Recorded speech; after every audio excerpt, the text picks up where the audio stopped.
Cubic Bezier curve equation resolved for time increment, which takes values from 0 to 1 and built on 4 control points: start point, control point, and endpoint. And the implementation in Unity, the function,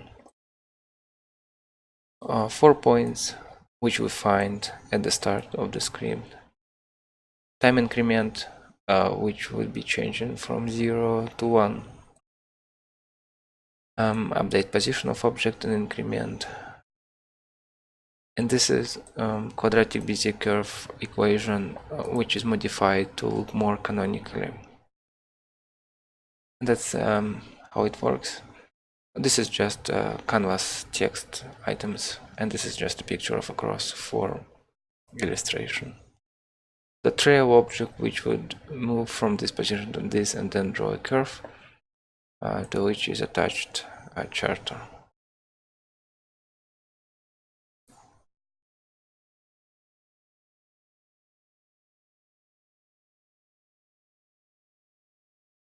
This script would be downloadable under the video. Thank you.